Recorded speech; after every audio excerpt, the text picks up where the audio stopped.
ಕೊಡ್ತೀನಿ ಅಂತ ಅವರೇ ಘೋಷಣೆ ಮಾಡಿದರು, ನಾವೇನು ಕೊಡಪ್ಪ ಅಂತ ಹೇಳಿರಲಿಲ್ಲ. ಈಗ ನವಂಬರ್ ತಿಂಗಳವರೆಗೆ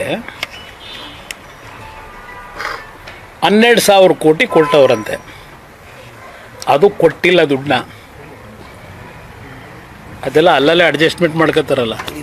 ಅವ್ರಿಗೆ ಗೊತ್ತು, ನನಗೆ ಗೊತ್ತಿಲ್ಲ. ಕೋಆಪರೇಟಿವ್ ಏನು ಮರುಪಾವತಿ ಆಗಿರುತ್ತೆ, ಪುನಃ ಅವ್ರಿಗೆ ಹೋಗಿರುತ್ತೆ ಅಷ್ಟೇ. ಹೊಸ ಸಾಲ ಕೊಟ್ಟಿಲ್ಲ. ಅದಕ್ಕೆ ಮಾತಾಡ್ತಿದ್ರು, ಅದೆಲ್ಲೋ ಕೇಂದ್ರ ಸರ್ಕಾರದಲ್ಲಿ ನಬಾರ್ಡಿಂದ ನಮಗೆ ಕಟ್ ಶಾರ್ಟ್ ಮಾಡಿಬಿಟ್ಟವ್ರೆ ದುಡ್ಡು ಕೊಡೋದನ್ನ. ಇದೊಂದು ರೀಸನ್ ಕೊಡೋದು. 34 ಲಕ್ಷ ರೈತರಿಗೆ ಕೊಡ್ತೀವಿ ಅಂದರು, 24 ಲಕ್ಷ ಜನಕ್ಕೆ ಸಿಕ್ಕಿದೆ ದುಡ್ಡು. ಅಂದರೆ ದುಡ್ಡು ಸಿಕ್ಕಿಲ್ಲ, ಅಡ್ಜಸ್ಟ್ಮೆಂಟ್ ಆಗಿದೆ.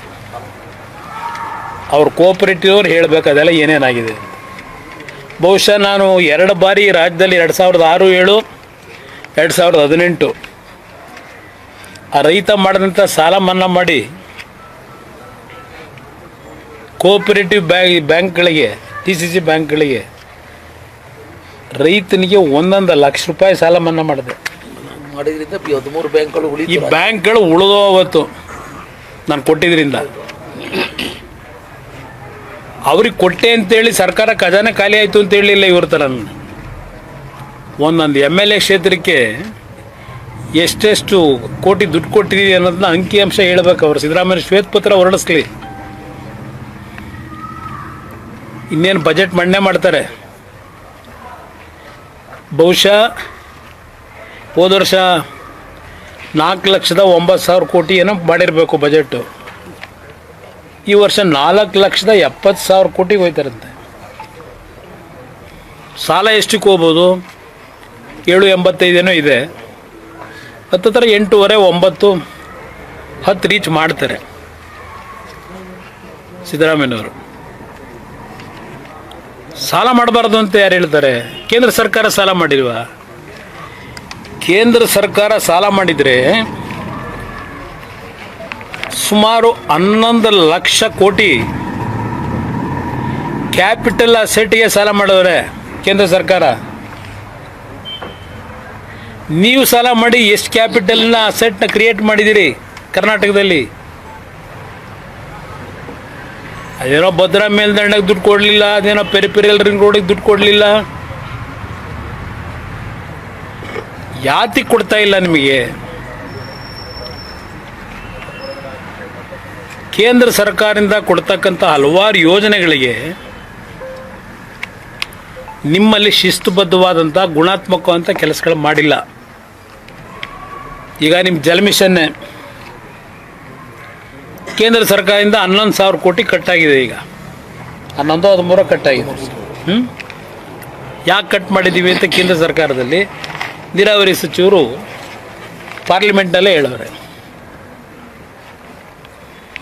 ಇದು ನಿಮ್ಮಲ್ಲಿರೋ ನ್ಯೂನ್ಯತೆ. ಸುಮ್ಮನೆ ಅದು ಎಂಥದ್ದು GBA ಮಾಡ್ತೀನಿ, ಕನಕಪುರನೂ ಬೆಂಗಳೂರಿಗೆ ಸೇರಿಸ್ತೀನಿ, ಮಾಗಡಿನೂ ಬೆಂಗಳೂರಿಗೆ ಸೇರಿಸ್ತೀನಿ, ಅವು ಯಾವ ಚಿಲ್ಲರೆಗಳೆಲ್ಲ ನನ್ನಿಂದ ಬೆಳೆದವು. ಏನು ಮಾಡೋನು ಕುಮಾರಸ್ವಾಮಿ ಅಂತಾರೆ, ಏನು ಕೊಟ್ಟವನೇ ಕುಮಾರಸ್ವಾಮಿ ಅಂತಾರೆ. ಅವ್ರ ಕಣ್ಣೆದುರಿಗೆ ಅವ್ರ ಕ್ಷೇತ್ರದಲ್ಲಿ ನಾನು ಏನು ಕೆಲಸ ಮಾಡಿದ್ದೀನಿ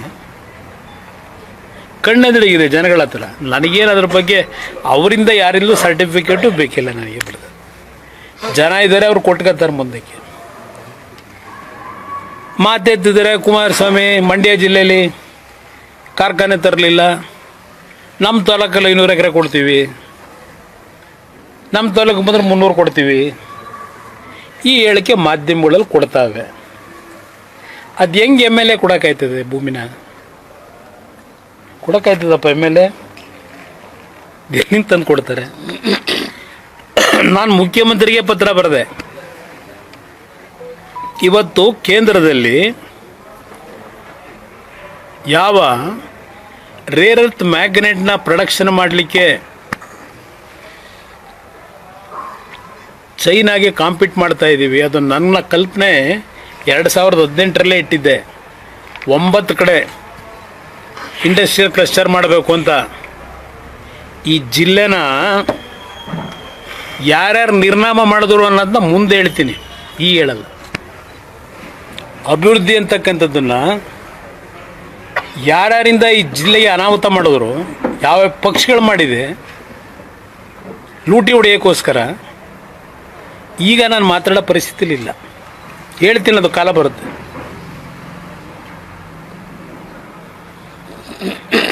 ಇಲ್ಲಿಗೆ ನಾನು ಸ್ಯಾನಿಟರಿ ಎಕ್ವಿಪ್ಮೆಂಟ್ಗಳು ಒಂದು ದೊಡ್ಡ ಇಂಡಸ್ಟ್ರಿಯಲ್ ಹಬ್ ಮಾಡಬೇಕು ಅಂತ ಹೇಳಿ ಆ 9 ಇಂಡಸ್ಟ್ರಿಯಲ್ ಹಬ್ಬಲ್ಲಿ ಹಾಸನಕ್ಕೊಂದು ಕೊಟ್ಟರೆ, ನಾನು ಅಧಿಕಾರದಿಂದ ಕಿತ್ತಾಕಿ ಇಲ್ಲಿ ಫೀಸಿಬಿಲಿಟಿ ಇಲ್ಲ ಅಂತ ಹೇಳಿ ಹಾಸನದಲ್ಲಿ ಅಲ್ಲೆಲ್ಲ ಬೇರೆ ಜಿಲ್ಲೆಗೆ ತಗೊಂಡೋಗ್ತಾರೆ. ತಗೊಂಡೋಗ್ಲಿ, ನನ್ನದೇನು ಅಬ್ಜೆಕ್ಷನ್ ಇಲ್ಲ. ಈ ಜಿಲ್ಲೆ ಜನ ಏನು ಅನ್ಯಾಯ ಮಾಡವ್ರೆ? ಏನು ಅನ್ಯಾಯ ಮಾಡೋದು ಈ ಜಿಲ್ಲೆ ಜನ? ನಿಮಗೂ ಓಟ್ ಹಾಕಿಲ್ವಾ? ಇದು ನನಗೆ ನೋವು. ಇವತ್ತು ಏರ್ಪೋರ್ಟು ಬಹುಶಃ ರಾಜ್ಯದಲ್ಲಿ ಬೆಂಗಳೂರು ನಗರ ಹೊರತುಪಡಿಸಿ ಒಂದು ಜಿಲ್ಲಾ ಕೇಂದ್ರದಲ್ಲಿ ಏರ್ಪೋರ್ಟ್ ಆಗಬೇಕಾಗಿದ್ದು ಮೊದಲನೇದು ಹಾಸನದಲ್ಲಿ. ಏನೋ ದೇವೇಗೌಡರ ಒಂದು ದೊಡ್ಡ ವಿಷನ್ ಇಟ್ಟಿದ್ರು. ಆ ಸಂದರ್ಭದಲ್ಲಿ ಗುಲಾಮ್ ನಬಿ ಆಜಾದ್ ಬಹುಶಃ ಸಿವಿಲ್ ಏವಿಯೇಷನ್ ಮಿನಿಸ್ಟರ್ ಇದ್ದರು. ಅವ್ರಿಗೆ ಕನ್ವಿನ್ಸ್ ಮಾಡಿ ಬಹುಶಃ ಅವತ್ತು ಬೂನಹಳ್ಳಿ ಮತ್ತು ಹಲವಾರು ಹಳ್ಳಿಗಳು ರೈತರ ಜೊತೆ ಕೂತು ಪಂಚಾಯಿತಿ ಮಾಡಿ ದೇವೇಗೌಡರ ಮೇಲಿದ್ದಂಥ ಅಭಿಮಾನದಲ್ಲಿ ಆ ರೈತರು ಆ ಕಾಲದಲ್ಲಿ ಭೂಮಿ ಕೊಡಲಿಕ್ಕೂ ತಯಾರಾದರು. ಆ ಹಳ್ಳಿ ಜನ ದೊಡ್ಡವ್ರಿಗೆ ಇದ್ದಿದ್ದು ಪ್ಯಾಸೆಂಜರ್ದು ಏರ್ಕ್ರಾಫ್ಟ್ ಮಾಡಬೇಕು ಅಂತ ಅಲ್ಲ, ನನ್ನ ರೈತ ಬೆಳೀತಂಗಂಥ ಬೆಳೆ ಏನಿದೆ ಆ ಬೆಳೆಯ ಒಂದು ಸಮಸ್ಯೆಗಳನ್ನು ಏನು ಎದುರಿಸ್ತಾ ಇದ್ದಾರೆ, ಆ ಸಮಸ್ಯೆಗಳಿಗೆ ರೈತನಿಗೆ ತಿಳುವಳಿಕೆ ಮೂಡಿಸಿ ಅವನು ಬೆಳೀತಕ್ಕಂಥ ಬೆಳೆ ವಿದೇಶಗಳಿಗೆ ಏರ್ ಕಾರ್ಗೋದಲ್ಲಿ ಕಳಿಸ್ಬೇಕು ಅನ್ನೋದು ದೇವೇಗೌಡರ ಉದ್ದೇಶ. ನನ್ನ ರೈತರನ್ನ ಆರ್ಥಿಕವಾಗಿ ಮೇಲ್ ತರಬೇಕು ಅಂತ. ಏನು ಮಾಡ್ತೀರಿ ಅವರಿಗೆ? ನಂತರ ಅವರು 65 ವರ್ಷದ ರಾಜಕೀಯ ಜೀವನದಲ್ಲಿ ಅನುಭವಿಸಿದ ಅಧಿಕಾರ ಅಂತೇಳಿ 4 ವರ್ಷವೋ 5 ವರ್ಷವೋ ಅನುಭವಿಸೋರಷ್ಟೆ. ಅದನ್ನೂ ನಡೆಯೋಕೆ ನಡ್ಸೋಕೆ ಬಿಡಲಿಲ್ಲ ಆ ದಿನಗಳಲ್ಲಿ.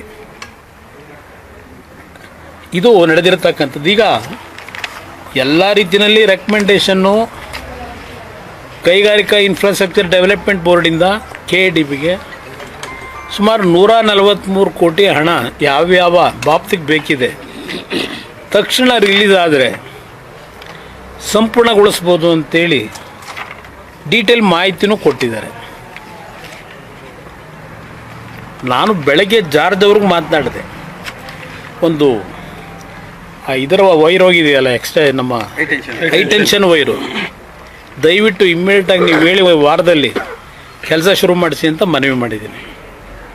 ಈಗಾಗಲೇ 17 ಕೋಟಿ ದುಡ್ಡು ಕೊಟ್ಟವರೇನೋ ಇನ್ನೂ 24 ಕೋಟಿ ಏನೋ ಕೇಳ್ತಾ ಇದ್ದಾರೆ ಅಂತ ಒಂದು ರಿಪೋರ್ಟ್ ಬಂತು. ರೈತರದ್ದು ಕೆಲವು ಸಮಸ್ಯೆ ಇದೆ. ನಮ್ಮ ಮಾಧ್ಯಮದ ಸ್ನೇಹಿತರ ಮುಖಾಂತರ ಹೇಳ್ತೀನಿ, ದೇವೇಗೌಡರ ಮಗನಾಗಿ ದೇವೇಗೌಡರು ಇಲ್ಲೇನು ವಿಮಾನ ನಿಲ್ದಾಣ ಆಗಬೇಕು ಅಂತ ಹೇಳಿ ಅವತ್ತು ನಿಮ್ಮಿಂದ ಭೂಮಿ ಪಡೆಯತಕ್ಕಂಥಲ್ಲಿ ಮನವೊಲಿಸಿದ್ರು. ಯಾವುದೇ ಕುಟುಂಬಕ್ಕೆ ಅನ್ಯಾಯ ಆಗದೆ ಇರತಕ್ಕಂಥ, ಯಾಕೆಂದರೆ ಅಲ್ಲಿ ಹಲವಾರು ರೀತಿಯ ಅಕ್ರಮಗಳಾಗಿದೆ, ಗೊತ್ತಿದೆ ನನಗೆ ಏನೇನಾಗಿದೆ ಅಂತ ಹೇಳಿ. ರೈತರು ಭೂಮಿಗಳೇ ಇಲ್ಲ ಅಂತ ಹೇಳಿ ರೈತರು ಭೂಮಿನೇ ಇವತ್ತು ಕಣ್ಮರೆ ಮಾಡವ್ರೆ. ಇದೆಲ್ಲ ಇದೆ. ಸ್ಮಶಾನದ ಸಮಸ್ಯೆ ಇದೆ. ನೀವು ಯಾರೂ ಹೆದರಬೇಡಿ. ನಿಮ್ಮ ಆಶೀರ್ವಾದದಲ್ಲಿ ನಾನು ದೇವ್ರನ್ನ ನಂಬಿದ್ದೀನಿ. ಏಕೆಂದರೆ ನಮ್ಮ ಕುಟುಂಬ ದೇವ್ರನ್ನ ನಂಬೇ ಬಂದಿರೋದು.